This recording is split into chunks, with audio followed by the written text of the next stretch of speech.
We begin with breaking news from Syria this hour. Government troops have liberated the city of Mayadeen from Islamic State.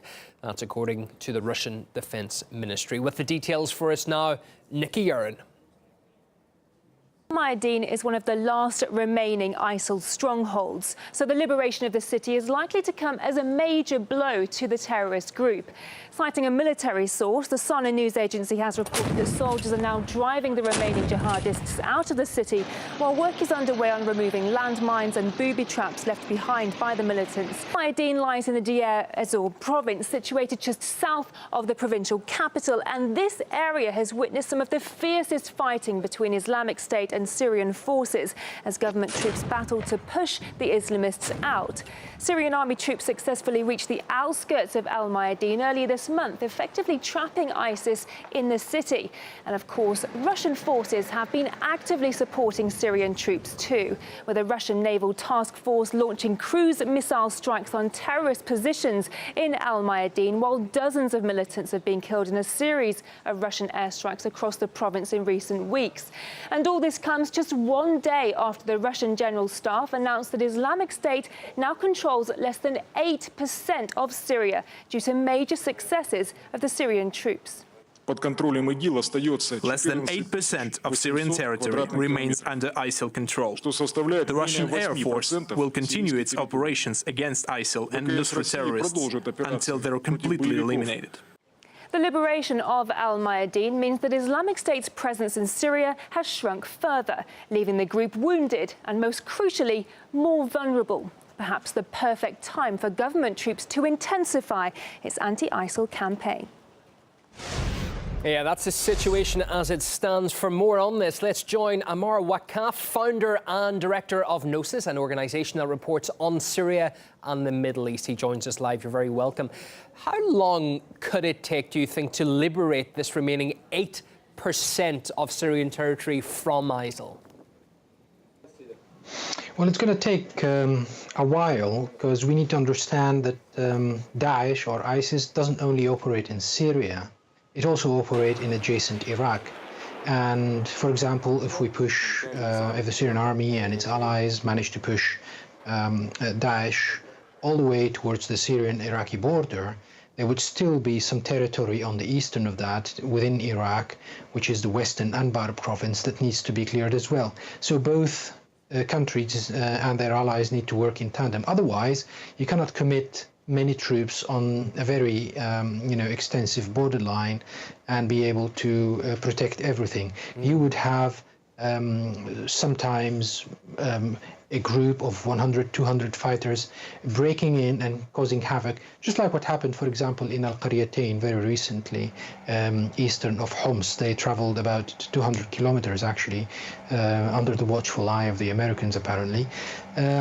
So it will take some time, but major city after major city is falling, and this is very significant, which would hopefully affect the morale of the remaining fighters and hasten the fall of this heinous organization.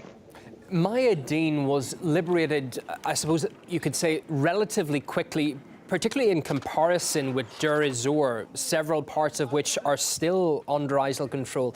What have been the main differences in the two operations?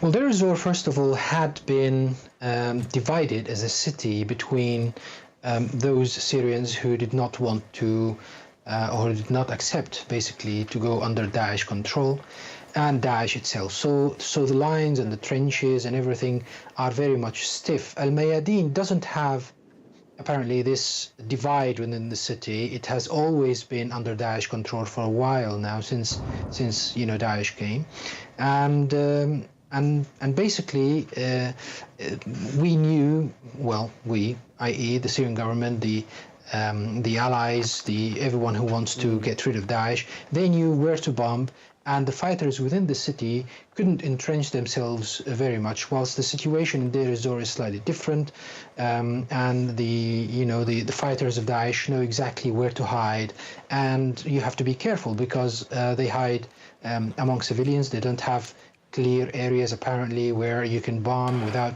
having or causing huge collateral damage. So it will take some time. Yeah. But the good news is the Syrian army, having crossed the Euphrates a little bit south of Deir ez-Zor, is now heading north back on the other side of the Euphrates, the eastern bank, and is encircling those Daesh forces from behind. So this would also hopefully speed up the clearing of Deir ez-Zor itself, but it would also take some time. Just on another aspect to get your thoughts in, Amar, the city of Raqqa, north of where we're looking on the map there in eastern Syria, that's where the US-backed anti-ISIL operation is ongoing.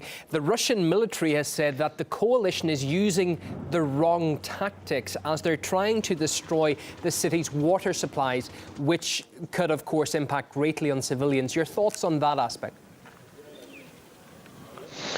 Well, yes, I mean, we're hearing a lot of reports that the bombing of the Americans since this operation started 4 months ago hasn't been very accurate, and they couldn't care less about what they are bombing, whether this is severe or, important infrastructure that the population could use later on or not. And apparently Daesh being hidden behind civilians all the time, this caused a lot of civilian casualties. But let me just give you one example of how the United States are not really up to scratch in the game that Daesh is playing. A few weeks back, when the Syrian army and the Lebanese army and Hezbollah launched an operation in eastern Lebanon to get rid of Daesh, there was an agreement by which the Daesh fighters would go with their families using buses towards Deir ez-Zor. The Americans bombed and stopped those, and this backfired because now there is apparently an agreement for the remaining Daesh forces to get out of Raqqa, but they're refusing to go out without taking civilian hostages with them, which tells you that the United States policy has backfired, and they're forcing somehow Daesh to, even if they do not necessarily wish so, to hide behind civilians. So, you know, they haven't been very clever about this. We appreciate your time and thoughts as always. Thanks for taking it so early on this breaking news over the last few hours as well. Political analyst Ammar Wakaf speaking to us live.